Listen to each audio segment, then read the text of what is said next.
Hello guys, welcome back to my channel. तो आज हम बात करेंगे गोवा और गोवा के डेवलपमेंट के बारे में। तो गोवा जो है वो पूरे भारत में सबसे छोटा स्टेट है। अगर एज अ मैं महाराष्ट्रियन अगर मैं कंपेयर करूँ, मेरा एक डिस्ट्रिक्ट जो है वो डिस्ट्रिक्ट भी शायद गोवा स्टेट से थोड़ा सा बड़ा है। लेकिन अभी गोवा में जो प्रॉब्लम हो रहे हैं वो सबसे बड़ा प्रॉब्लम ये है कि जंगल को काट करके कई सारे नए टाउनशिप, नए बंगलोज, विलाज और सी view, river view, jungle view, this that, ये सारी चीज़ों के नाम पे, यहाँ पे डेवलपमेंट के नाम पे कंक्रीट के जंगल दिन ब दिन ज़्यादा बढ़ते जा रहे हैं और जंगल जो है वो धीरे धीरे कम होते जा रहे हैं। अभी तो ये मैं रिसेंटली अभी मांद्रेम गया था। तो मांद्रेम में एक होटल है, मैं नाम नहीं लूँगा उसका। उसको मतलब पहाड़ को कट करके उसको वो होटल को बनाया है। तो मुझे बहुत ही मतलब आश्चर्य होता है इस बात का कि भाई आप जो है वो परमिशन कैसे दे सकते हैं इस तरह से जंगलों को कट करके वहाँ पे कंस्ट्रक्शन बनाने के लिए। और जो गोवा के जो लोग हैं, जो गोवन हैं यहाँ के, उन सबको मुझे लगता है कि आवाज़ उठानी चाहिए। उनको उनकी खुद के छोटे से स्टेट को बचाना चाहिए। अभी इस मामले में अगर मैं केरला के साथ कंपेयर करूँ तो केरला तो एक्चुअली गोवा से काफ़ी बड़ा स्टेट है, लेकिन केरला में एक चीज़ मैंने देखी, जो केरला के जो प्रॉपर्टी की रेट है वो बहुत कम है। मतलब 30-35 लाख में आपको बड़ी सी जगह में बड़ा सा बंगलो मिल जाता है, या फिर 15-20 लाख में आपको अच्छा खासा प्लॉट मिल जाता है। उसका रीज़न ये है कि केरला के जो लोग हैं वो केरला के लोगों को ही प्रॉपर्टी बेचते हैं। वो बाहर के लोगों को प्रॉपर्टी नहीं देते हैं, या फिर बाहर के कोई भी बड़े बड़े अगर प्रोजेक्ट वगैरह आते हैं तो उनको वो लोग मना कर देते हैं।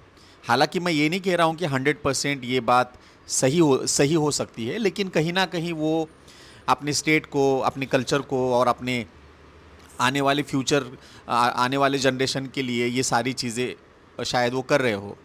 इस वजह से आप केरला में देखिए, कहीं पर भी जाइए आप, मतलब except big cities like Kozhikode, Kochi, Ernakulam, Trivandrum, इसके अलावा जब भी आप छोटे छोटे शहरों में या छोटे छोटे गांव से गुजरते हैं तो वहाँ पे आपको सब जगह पे सिर्फ और सिर्फ केरल के लोग या फिर उनके ही प्रॉपर्टी आपको देखने को मिलते हैं।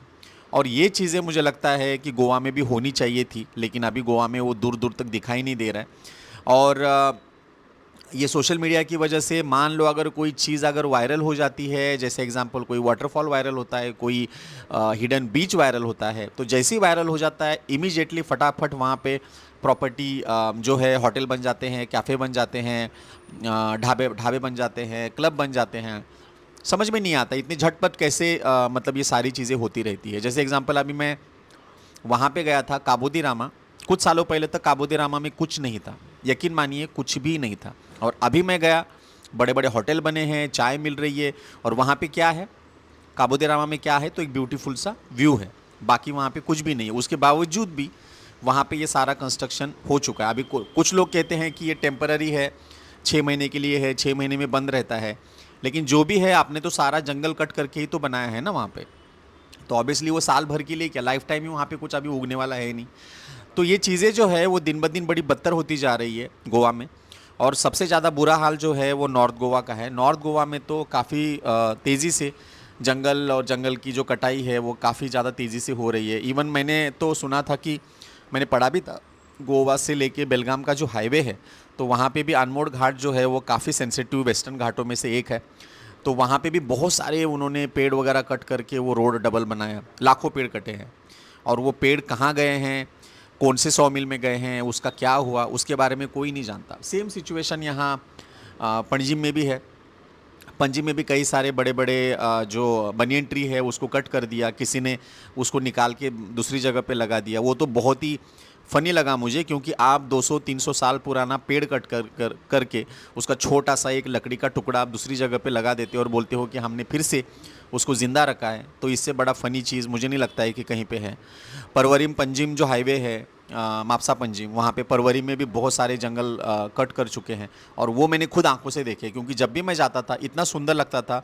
रोड ऐसे टनल की तरह फील होता था, क्योंकि दोनों साइड में पूरे बनियन की ट्री, बड़े बड़े जैक फ्रूट, मैंगो। मैंगो मतलब मानकुरा जो है वो गोवा का सबसे टेस्टी मैंगो है, और वो उसी का जो बी पार्ट बोलते हैं, या फिर उसका जो नेक्स्ट वर्जन है उसी को वो हापूस है। तो वो सारे पेड़ों को कट करके वहाँ पे भी काफ़ी सारा मतलब रोड का वगैरह काम चल रहा है। तो देख के बहुत बुरा लगता है ये सारी चीज़ों को। और अभी इसी इसमें अभी एग्जांपल आसा गाँव को देख लीजिए। आसा गाँव जो है एक ज़माने में वो सच में गाँव ही था, काफ़ी खूबसूरत गाँव था, वहाँ पे लोकल लोग रहते थे, 2-4 छोटे-मोटे कैफ़ेज़ थे, लेकिन अचानक से वो बूम हो गया और दिल्ली वालों के लिए वो एकदम प्राइम लोकेशन हो गया। आप यकीन मानिए ना वहाँ से एयरपोर्ट पास में है, ना बीच पास में है, ना कोई ऐसी फेमस जगह पास में है जिसकी वजह से वहाँ पे इन्वेस्ट करे। लेकिन उसके बावजूद भी अचानक से वो बूम होने की वजह से आसा गाँव जो है, वहाँ पे अभी रेट जो है वो करोड़ों में है और कई सारे लोगों ने बंगलोज़ बनाए हैं वहाँ पे। बहुत सारे लोगों ने जंगलों के अंदर बंगलो बनाए हैं, केयरटेकर रखे हैं, कोई आते हैं जाते हैं पता नहीं, लेकिन वहाँ पे भी वही हाल है। अभी जो शिवोलिम है, शिवोलिम के आगे जैसे मोरजिम, मांद्रेम, अश्वेम, अरम्बोल, केरी, ये सारी जो जगह थी ये बड़ी शांत और बहुत ही कम कंस्ट्रक्शन वाली जगह थी, लेकिन वहाँ पे भी अभी धीरे धीरे काफ़ी तेज़ी से कंस्ट्रक्शन हो रहा है। और ये जो है, मैं ये नहीं कह रहा हूँ कि ये लोग लोकल लोग हैं या फिर बाहर के लोग हैं, लेकिन जो भी है, लेकिन जंगल तो कट हो ही रहा है। तो अभी इन सारी चीज़ों को लेके अगर गोवन लोग अगर आज अगर स्टैंड नहीं लेंगे तो फिर उनके आने वाले फ्यूचर, उनके आने वाले जनरेशन के लिए क्या बचेगा? क्योंकि गोवा जो है वो, अगर आप पतरा देवी से लेके कारवार के पहले जो एक चेक पोस्ट आता है उसका अगर बात करेंगे तो हार्डली मुझे लगता है 130-140 किलोमीटर है। और अनमोड़ घाट से जो गोवा शुरू होता है वो कलंगुट के अरेबियन सी तक अगर कंपेयर करेंगे तो हार्डली 70-80 किलोमीटर होता है। तो आप एरिया वाइज चेक कीजिए, और उसमें जो है वो ऑलमोस्ट 40% जंगल था एक ज़माने में, अभी 40 का मुझे लगता है 20% ही बचा है, वो भी वेस्टर्न घाटों में। बाकी जगह पे तो अभी जंगल लगभग ना के बराबर है। यहाँ पे ऐसा भी नहीं है कि लोगों को झाड़ लगाने पड़ते हैं, उसको बड़ा करना पड़ता है। गोवा का जो एनवायरनमेंट है, इस वजह से बारिश इतनी ज़्यादा यहाँ पे होती है, उतना ही सनलाइट यहाँ पे होता है, तो इस वजह से यहाँ पे कोई भी झाड़, मतलब एक्चुअली में गोवा का जो ये है धरती है यहाँ की जो है वो एक्चुअली झाड़ों के लिए एक ब्लेस है। कुछ भी लगाओ फटाफट बढ़ जाता है, चाहे कोकोनट ट्री हो, जैकफ्रूट हो, मैंगो हो, चिक्कू हो, या फिर कोई इवन घास भी, सारी की सारी चीज़ें बड़ी तेज़ी से यहाँ पे बढ़ती हैं। और यही रीज़न है कि गोवा जो है वो 12 महीने बहुत ही खूबसूरत और हरा भरा रहता है।